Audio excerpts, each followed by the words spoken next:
থামুন, দাঁড়ান। চেহারাটা খারাপ হওয়ার কারণে ভিডিওটা উপরের দিকে টান দিয়েন না। আমি আমার চেহারা দেখানোর জন্য ভিডিও করতেছি না। আমি আপনাকে এমন একটা তথ্য জানাইতে চাই আমাদের প্রাণের শহর বারোবাজার সম্পর্কে, যেটা আপনার জানা খুবই প্রয়োজন।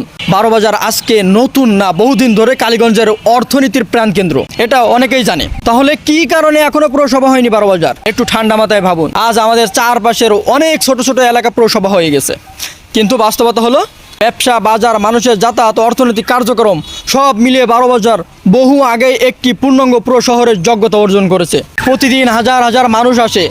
আশেপাশের অনেক দূর দূরান্ত থেকে গ্রামের মানুষ এখানে কেনাকাটা করে। চিকিৎসা, শিক্ষা, ব্যাংকিং সব কিছুর জন্য এই বাজারের উপর নির্ভরশীল। অনেক দিক দিয়ে পুরো কালীগঞ্জ উপজেলার অর্থনৈতিক স্পন্দনের একটি বড় অংশ হলো এই বারোবাজারকে ঘিরে। তাহলে প্রশ্নটা খুব সোজা, যোগ্যতা থাকলেও বারোবাজার কেন এখনও পৌরসভা হলো না? উত্তরটা কিন্তু কঠিন না, রাজনীতি। এখানে উন্নয়নকে কেন্দ্র করে পরিকল্পনা কম, কিন্তু প্রভাব বিস্তার আর দলীয় হিসাব বেশি। অথচ যদি বারোবাজার পৌরসভা হতো তাহলে শুধু একটি নাম পরিবর্তন হতো না, পরিবর্তন হতো পুরো এলাকার প্রশাসনিক কাঠামো। একটি পৌরসভা মানে কি জানেন? নির্বাচিত মেয়র পেতাম, কাউন্সিলর পেতাম, আলাদা উন্নয়ন বাজেট আসতো, পরিকল্পিত রাস্তা, ড্রেনেজ ও বর্জ্য ব্যবস্থাপনা পেতাম, তারপরে শহর পরিকল্পনা ও নাগরিক সেবা পেতাম।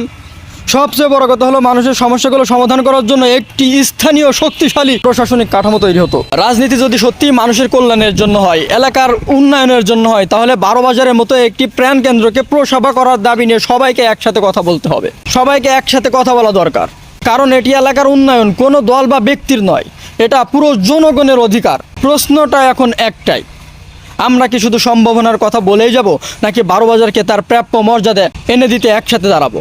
আশা করি আমার কথাগুলো শুনেছেন। চুপ থাকবেন না, আপনি যুক্তি সহকারে একটা সুন্দর কমেন্ট লিখে যাবেন, তাহলে বুঝবো দেশপ্রেম, বারোবাজার, আপনার এলাকা, আপনার জন্মভূমির প্রতি আপনার ভালোবাসা।